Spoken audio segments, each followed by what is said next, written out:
What if the funniest cartoon you watched as a kid, was secretly trying to traumatize you? No, really. The Amazing World of Gumball looks like cotton candy and chaos, but behind the screaming fish and exploding faces is some of the darkest humor you'll ever find in a kid's show. You clicked because you felt it too, didn't you? The unease. The wait, did they really just say that? Moment. Well, you were right, but trust me, you don't know the half of it. You know how clowns are supposed to be funny. Until they're not. That's Gumball. Bright colors, bouncy animation, and jokes flying every 3 seconds. It's built to disarm you. It lures you in with punchlines, but hides something way darker underneath. Take the episode The Joy. At first glance, it's your classic Monday blues bit. Everyone's grumpy. Enter Richard with a magical hug, and suddenly, boom, Gumball and Darwin are infected with uncontrollable rainbow-colored joy. Fun, right? Until it spreads like a virus. Until people are quarantined. Until Miss Simeon starts screaming as she's consumed by manic laughter and dripping with glittering goo?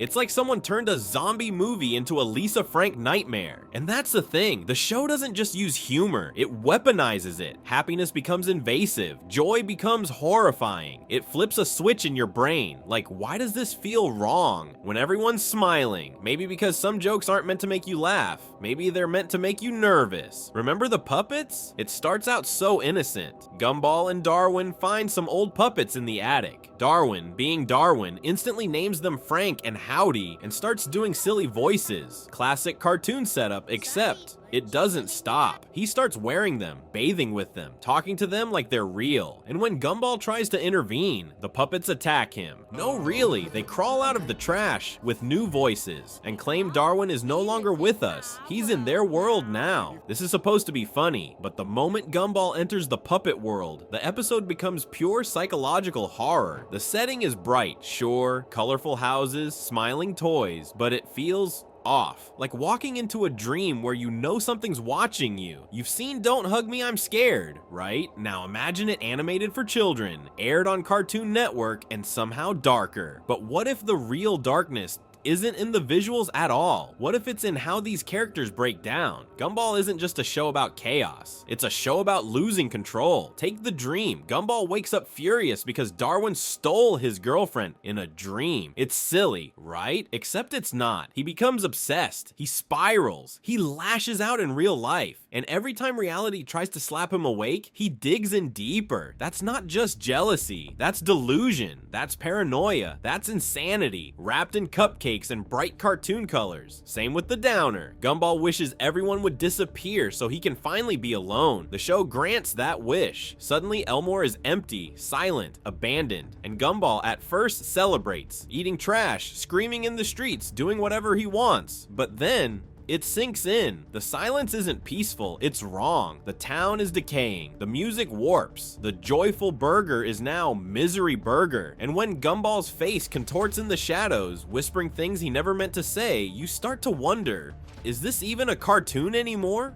Or are we just watching a mental breakdown animated in real time? And just when you think it can't get worse, Gumball turns and winks at the camera. The signal, the rerun, the disaster. These episodes don't just joke about being a TV show, they break it. Gumball's world starts glitching. He stutters, flickers, disappears. Scenes rewind, voices don't match mouths. The entire episode starts to feel corrupted, and then it hits you. They know they're not real. In the rerun, Gumball and Rob are stuck in a time loop. Rob, the show's most forgotten character, literally tries to delete Gumball to take his place. He isn't just bitter, he's aware. He remembers being erased. He remembers being irrelevant. And now he's fighting the narrative just to exist. Imagine realizing you're just a cartoon and no one wrote an ending for you. Gumball doesn't just make you laugh, it makes you question reality itself. And the worst part, you keep laughing through all of it.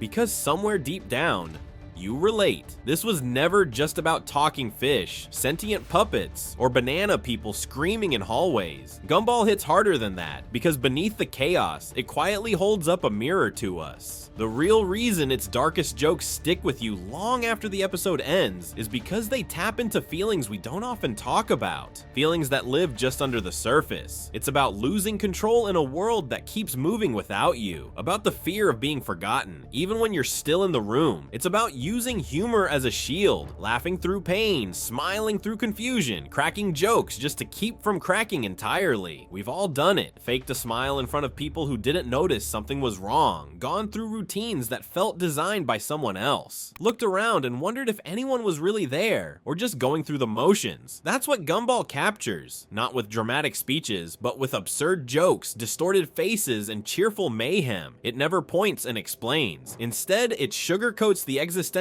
dread in bright colors and animated chaos, and hands it to you with a wink, as if to say, you feel it too, don't you? You know what's wild? The real tragedy of Gumball isn't Darwin's innocence, or Nicole's rage, or even Gumball's endless self-sabotage. It's Rob. Yes, Rob, the triangle-headed weirdo that used to be comic relief, the one who literally fell into the void of forgotten characters. Except he didn't just fall, he woke up. He saw the truth, that this world he lives in isn't real, that the people around him reset after every episode, that Gumball, the protagonist, always gets the punchline while everyone else suffers the consequences. At some point, Rob stopped being funny, and that made him invisible. Tell me that's not the most depressing character arc you've ever heard. So what does he do? He tries to hijack the story, steal the spotlight, fight against the very structure of the show because it keeps erasing him. Honestly, he's not even a villain. He's just the one guy who realized he's in a cartoon, and no one's listening. There's this moment, dead serious, where Rob is about to hit Gumball with a remote that controls reality, and he says, I'm tired of being the forgotten one, so now you can be. That's not evil, that's heartbreak. That's the kind of thing someone says when they've been screaming into a void for 6 seasons and nobody looked up. And just when you think the show couldn't get darker, it starts censoring itself. Let's talk about the Inquisition, the literal last episode of Gumball, and wow, does it go out with a bang, or more like a quiet, gray, soul-crushing whimper.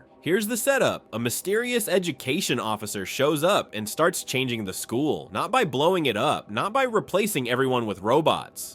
He makes everything normal. The kids forced to wear gray uniforms, their personalities repressed, their chaos silenced. Even Banana Joe is told to stop being weird. It's the darkest kind of humor, because it's not about monsters or nightmares, it's about conformity. This episode hits different because the horror isn't some glitch or puppet or loop. It's the idea that being yourself is no longer allowed. The characters we've watched for 6 seasons, wild, colorful, unpredictable, are suddenly told to sit down, shut up, and fit in. And the worst part? They start doing it. Gumball's voice dulls. Darwin stops dancing. An unease fills the screen. It's like watching creativity suffocate under a blanket of professionalism. It's a satire of school systems, of censorship, of society's fear of the different. But the real punchline? This was the final episode. The show ends with everyone forced to be the exact opposite of who they are. And then, just when you expect the usual cartoon reset, the screen goes black. There's no closing joke, no final wink to the audience, no clever punchline to ease the tension. The music doesn't swell, the credits don't roll, and no character steps forward to reassure us that everything's going to be okay. Instead, the Inquisition ends with a void, both literal and emotional, as the school collapses into darkness, and Gumball and Darwin run helplessly through a crumbling reality that offers no escape, no reset, no relief. And then suddenly, nothing. A hard black screen, a brutal cut, and just like that, it's over. For a series built on absurd energy and relentless comedy, this is more than unexpected. It's unsettling. The final moments abandon the show's own rhythm, as if even Gumball itself grew tired of pretending everything was funny. There's no laughter, because this time, the joke isn't meant to land. In fact, you're not supposed to laugh at all. The Inquisition didn't just mark the end of the show, it exposed its entire foundation. This was never just a cartoon, it was a satire dressed as slapstick, a warning hidden inside a rainbow. It didn't just make fun of rules, it questioned the ones we follow in real life. What does it mean when imagination is labeled as disruptive? When individuality gets rewritten for the sake of order? Maybe the final horror of Gumball isn't death or destruction, it's silence. It's being reshaped into something quieter, simpler, and easier to manage. A version of yourself that still smiles, but doesn't speak. So yeah,